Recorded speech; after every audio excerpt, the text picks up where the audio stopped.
बिस्मिल्लाहिर्रहमानिर्रहीम। किसान दोस्तों, अपने ਜਿਹੜਾ पौने 2 किले कपाह हैगे ਉਸ ਤੋਂ ਹਟ ਕੇ ਇੱਕ ਅਲੱਗਾ ਵੀਗਾ ਕਪਾਹ ਦਾ ਹੈਗਾ ਸੀ ਜਿਹਦੇ ਅੰਦਰ ਆਪਾਂ ਪਿਆਜ਼ ਲਗਾਇਆ ਹੋਇਆ ਤੇ ਜਿਹੜਾ ਪਿਆਜ਼ ਆ ਆਪਾਂ ਉਹ ਪੱਟ ਦਿੱਤਾ ਵਾ। ਇਹ ਪਰਸੋਂ ਪੱਟਿਆ ਵਾ ਤੇ ਤਕਰੀਬਨ 20-25 ਮਣ ਪਿਆਜ਼ ਮਾਸ਼ਾਅੱਲਾ ਹੈਗਾ ਵਾ। ਉਹਨੂੰ ਡੋਂਗ ਕੇ ਰੱਖਤਾ ਵਾ ਤੇ ਉਹਨੂੰ ਖਿਲਾਰਿਆ ਹੋਇਆ ਅੰਦਰ। ਤੇ कपाह की तुहानूं मैं कंडीशन दिखाना प्याज पट्टन तो बाद कपाह किस हालत अंदर हैगी और किस तरह नज़र आती है। चलो आ अपनी कपाह की फील्ड है, तुम देख सकते हैं। दोपहर का तकरीबन इस टाइम 2 का टाइम है, आप दोपहर में वीडियो बना रहे हैं तो तुहाडे सामने फुल गर्मी के अंदर भी लश ग्रीन खड़ी है क्योंकि इन्हूं पानी ज़्यादा लग गया कपाह नूं प्याज की वजह के नाल। ठीक है ना। माशाअल्लाह इसी तरह सारी यानी कि ग्रीन है कपाह ते लेकिन इन्हें फल घट चुके ज़्यादा पानी लगन की वजह के नाल ना, क्योंकि वो अंदर प्याज सी ना। तो हालांकि पर दोपहर में आया, दोपहर में भी यानी कि किसी किस्म स्ट्रैस नहीं लिया होया कपाह ने। उसकी वजह यह है कि इन्हूं पानी ज़्यादा लगे है, जो खाद करा के प्याज में मिलती थी इन्हूं भी मिलती रही है। लेकिन ज़्यादा यानी कि प्याज की वजह के नाल इन्हें फल घट चुकया वा, यानी कि इन्हें हाइट ज़्यादा कर ली है लेकिन फ्रूटिंग नहीं हैगी। तो वो किहड़े पौने 2 किले आ उसकी निस्बत ਇਹਦੇ ਉੱਤੇ फ्रूटिंग घट हैगी है। तो उसकी रीज़न यही है कि आप पानी ज़्यादा लाया वा, वजह प्याज का तैयार करना सी, प्याज का तैयार कर लिया, हुण पट लिया।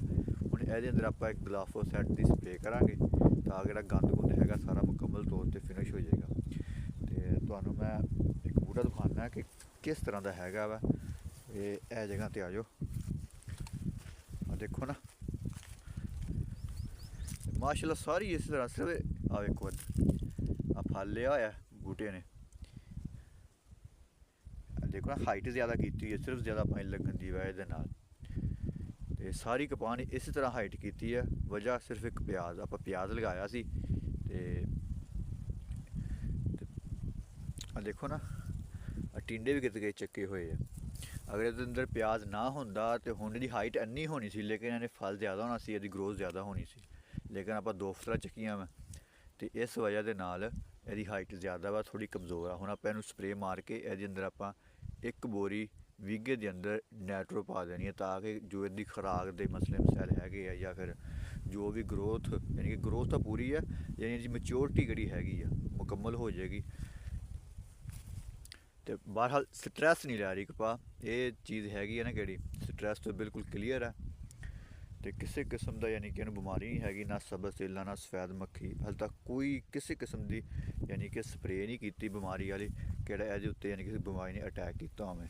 माशाअल्लाह इस साल कपाह नूं बीमारी बिल्कुल भी नहीं हैगी। हाँ अज तो 1 माह तो बाद कुछ कह नहीं सकते, बीमारी शायद आ जाए।